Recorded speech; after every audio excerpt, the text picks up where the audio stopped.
Hey everybody, today we're going to talk about this little beauty. This is the sourdough loaf that I made yesterday. This is supposed to be a test batch and I was expecting it to be a complete disaster, but somehow it turned out to be this glorious piece of wonderfulness. So today's going to be one that I'm going to film, and hopefully it won't turn out to be a complete disaster. It's simple in its ingredients, but it's complex in its technique. We're going to start with, this is my sourdough starter that I started making about 6 days ago. I could do a video about that, but there's a ton of how-tos on YouTube and online. I got some info from a friend of mine from Lebanon, which is cool. So you got your yeast, which is naturally fermented from the air and flour and water. And then you've got water, you've got your bread flour. I've got some strong white and some strong wholemeal stone ground here as well. And then salt. And that's it. There's no sugar, there's no fat, there's no extras, and we're just going to be looking into that. The next step I'll do is mixing the balance of all of these together to make just my dough, and it's quite a wet dough, so there's a specific technique for how you fold it, and there's not necessarily a kneading process. And so with that, we'll go through each step. So next one we'll look at is us putting it all in a bowl and yeah, just working it together, and we'll get back to you in a sec. So here is my sourdough starter that I've taken from. Notice I've left a little bit at the bottom there.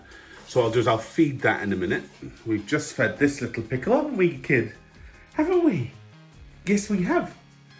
So we put the sourdough starter, so we're working on a ratio of 2, 4, 6. So 2 parts sourdough, 4 parts water, and 6 parts flour. So here's the sourdough starter in here. It was lovely and bubbly and active. We're going to put in the water, so that's 200 grams of starter, 400 grams of flour or milliliters of, water or milliliters of water, and 600 grams of mixed strong white and strong wholemeal. So I've done a ratio of that. I'll write that in the recipe in the description. So what I'll do is I'll mix these together first just to work out the lumps from the flour. I'm not going to knead it. I'm going to put in, and I'm going to leave it for half an hour. Just half an hour. Just for it all just to kind of, all that yeast to get into the mix. And then we'll come back to it in half an hour. So here's that mix just blended in very loosely. It's quite a wet dough. Be aware that you will be working with quite wet dough. And yeah, I'll cover that with cling film. I can't do that one-handed, I'll try. But what I need to do is get a stand for this camera. Yeah, so I'll cover that in cling film, half an hour, and then we'll bring it out, and then I'll show you the next step with just a bit of water on top to dissolve the salt, and 12 grams of salt. And then it goes to proof. Once that's in, I work it through, and I'll show you the folding technique as well. So yeah, catch you in a bit. All right, so this has just been sitting in a warm, well, room temperature really, place for half an hour. So that's just had time to amalgamate and mix in. So now what we're gonna do is sprinkle on 12 grams of salt. Just mix that in nice and evenly, and literally just a splash. Last time I added too much, and we're just gonna let that incorporate nicely, just fingertips. And then what we'll do in a second is I'll turn this out, and we will start folding it, and I'll show you the folding technique in a moment. So I've incorporated the salt and the water, and I'm just there's this technique where you just lift it and let it flop down. It's a bit weird. I think it just helps everything just to get a bit incorporated. When you're working with this dough, you really want to be, what's the word? That goes clear out of my head right as I need to say it. Purposeful. And intentional, that's the word. So no fannying about, as they say. So you're just going to bring that straight out of the bowl, slap it on the side. So there's your dough. It is a sticky dough, and there's a folding technique. There are many descriptions of this folding technique. Basically, you grab from this side, you lift it up, slap it down, and over. Do the same again. So from right angle, scoop underneath, lift it up, slap it down, fold it over. And it's this, as you can see, this skin is stretching over. And every time I do this, you're gonna get this lovely skin. Right angle, slap it down, fold it over, almost like a flick. And you just, this is instead of kneading, this is your, gonna bring out the gluten in your dough. Yesterday I had too much water and I had a ton of way too much wholemeal flour, and so it took half an hour. I've changed that this time, so I'm already getting the skin on there, which is nice. And then there is a technique, let me take off some of this dough, where once you get it working, you can get this nice film. Now this isn't ready yet because it's starting to break apart. It's called the window test. Once you get this nice film, then you know that the gluten has worked into the dough. So right now I'm gonna keep doing this until I get that window technique, and come back to me in a second and I'll have this nice and work together and we'll see. Thanks. Right, so this is getting to the stage where I want it to be. You can see the skin has got a nice stretch on it. I've done a couple of window tests, and we're now gonna put this, do a couple more folds. So we've been doing this for 24 minutes, so it did take as long as, close to as it did yesterday. There are other methods for doing this where you let it rest for half an hour, then come back and do a little bit more, then rest for half an hour. So you're mixing the proving and the folding in together. Whereas this method, I'm doing it all in one go. So now, here is my sourdough. I'm gonna put it in this bowl here. And this will now rest in here at room temperature with some cling film over the top for 4 hours. And I will see you, I'll see you in 4 hours. Bye-bye. Right, so this has been resting in the bowl for 30 minutes. And what we're gonna do now is turn this out. It's gonna look a bit rubbish, but we're gonna slowly fold it in a little bit, and then it's gonna rest for another 30 minutes. So bear with me while I just try and get this gloopy mass out of here. Again, like I said before, be intentional with it. It just likes to be dragged around. Sorry to put it that way, but it's true. So you just kind of pick it up out of the bowl, and then I'm gonna, once I've got it off the bottom just a little bit, and I'm gonna scoop it up and put it down. Now this is a bit more goopy than I thought it would be, but that's okay. I'm just gonna get a little bit of flour, just dust the top, and then I'm gonna flip it one more time. So that's now gonna be the top underneath. So I'm gonna fold in the bottom just once, and there we go. So you're gonna do like an envelope. This is now what I'm working with. I'm gonna cover this for another 30 minutes. It's gonna flatten out again like a pancake. And then once that's flattened out in 30 minutes, we'll then roll it and shape it. And the shaping is really important because it creates the structure on top. So yeah, I'll see you in 30 minutes.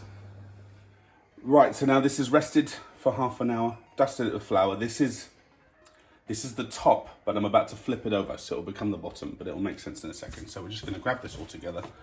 I can also use a dough scraper, which helps a lot. And just get that all up off of the surface. And then we're just gonna one and flip. So this is now the bottom, and this will stay the bottom now. So what we're gonna do here is you fold in, so as much as you can, into the center, and then again, across and across. So that's your seam for the bottom. I'm gonna do that one more time because I don't like how flat it is. So we're gonna go into the center, stretch, into the center, down from the top, and then you're gonna take one last pinch and up. So now you've got your roll. Now roll that in, roll in the bottom, dust that with a little bit more flour, because I don't like how that's sticking on the side. So what that means is I've got to roll that in. So this is now shaping the dough into the rough shape that you want. And you want it to be a nice round kind of ball. And you're constantly tucking in under the sides so that you get that nice. and you'll have a seam on the bottom. Now what I'll do is I'll put my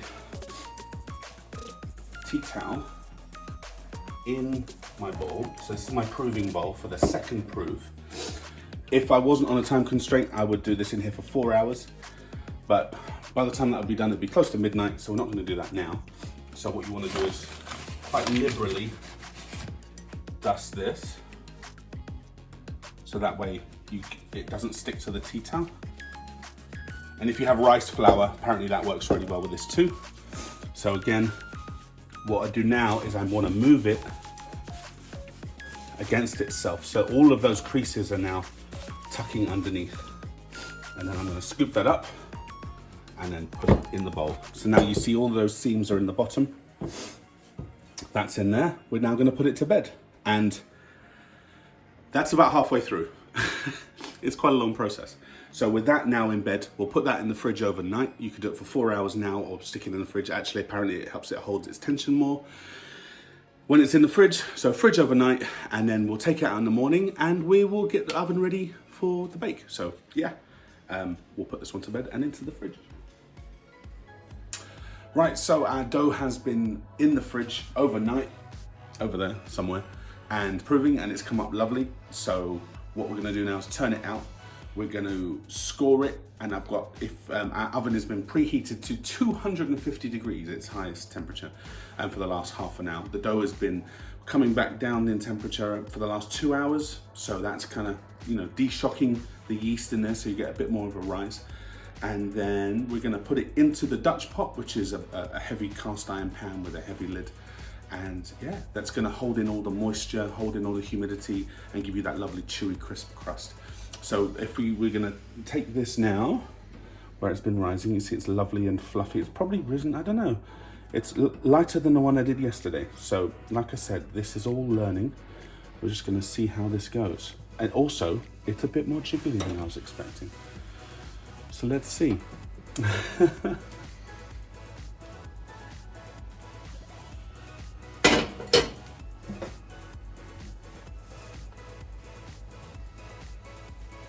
So that's stuck a lot more than I wanted, and that's not good. That's really not good at all. So I don't know what to do about that. That's a waste of time. I floured it quite heavily, but we're going to try and redeem it. And see what we can do. So I think next time what I would do is probably, I don't know. We'll see. So that's really stuck to that tea towel there. Apparently rice flour is really good for that. So we'll see. So that is a gelatinous hot mess. Come back to me next time. We'll see what happens. Right, so after that disaster, I've kind of formed it back into a dough. What I'm going to do quickly is spray it down, just to give it a bit of humidity when it's in the pot. Dust it with a little bit of flour. Maybe a bit more is needed than that. Now, please be aware, this is only my second time of ever cooking sourdough. So I thought that the last one was a bit of a fluke. And this is kind of proving me right. So what I'm gonna do now is you take a razor blade and at like a 45-degree angle, you're gonna score it. Cut it right through. Just once. I'm gonna do another one here on this side at a 45-degree angle. And score it here. It's just gonna give it, what that then does is it gives it room to rise and it opens up here. And next thing I'm gonna do is get out the pan from the oven. Very, very hot, so I'm not gonna film that straight away. And then we'll put this into that pan and we'll see what happens. So like I said, 250-degree oven, very, very, very hot, so you must be very careful. You want this to come out as quickly as possible because you want to keep that heat in the pan. I've got some rice flour mixed with chickpea flour and regular flour. I'm going to put on the bottom so the bottom doesn't stick, so you want to do that quite liberally. And not faffing around. I'm going to get this up and put this straight in. Now I'm going to take this lid, put it straight back on, straight back in the oven. Oven I'm going to turn down to 220. Close that door and that's going to be in there for 25 minutes. Hopefully it won't be a hot mess. And then we'll take the lid off and do another 25 minutes. So I'll see you in 25 minutes. Right, so we're just going to take the lid off. It's been 25 minutes. Now again, this is ridiculously hot, so I have to be careful that I don't harm myself. Actually that's risen wonderfully. Perfect. So that's going to go back in now with the lid off for 25 minutes. See you in a minute. Right, very exciting. We're just going to take a look, see how it's browned. So we're going to have a peek. It's been about 20 minutes, hasn't been 25. So we're just going to take this out, make sure it's not burning. Ooh, that's hot. That's looking lovely. Right, so that's looking okay for now. So what I'll do, I'm going to turn the oven off. I'm going to leave it just open, ajar, and let that oven cool down naturally, leave it in the pan naturally, and that helps with the crispy crust. So, right, let's take this out. It's cooled down in here. So I was told in one of the tutorial videos that can help give it a bit of a crust. So that's looking amazing. Let's use our tea towel now just to get that out. And so this is the sound that you want to go for. Listen, listen, listen. It's amazing. Listen. This, yeah, it turned out perfectly. You want to hear for a hollow bottom as well. So, you know that's, excuse the baby, a nice hollow. That means it's cooked all the way through. So very, very happy with that. Nicely browned. The slits are nice and uniform. We're gonna let that cool now for an hour, and then we're gonna cut into it and see how it is on the inside. So that'll be great.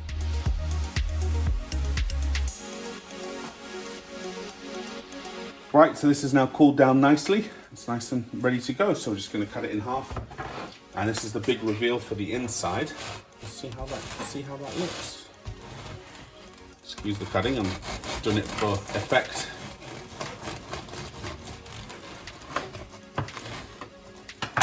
There we have. Yeah, it's perfect. That's everything you'd want from a sourdough loaf, really, I guess. Yeah, perfect. So, how does it taste? That's the question. Good crust. Everyone loves seeing videos of someone eating. They don't, but here we go. You're gonna get it anyway. Oh my gosh. It's chewy, it's tasty, it's crispy, it's good. Hey guys, thank you so much for watching this video. I had a lot of fun making it, a few scary moments. Just to say again, this is only my second time making sourdough. Lots of research and other bits and pieces, so lots of improving to do, lots of other techniques to try. So yeah, thanks for watching. Hopefully I'll be able to bring you tons more cooking videos and other bits and pieces. I've enjoyed it a lot, and I hope you have too. Thanks a lot. Take care. See you next time.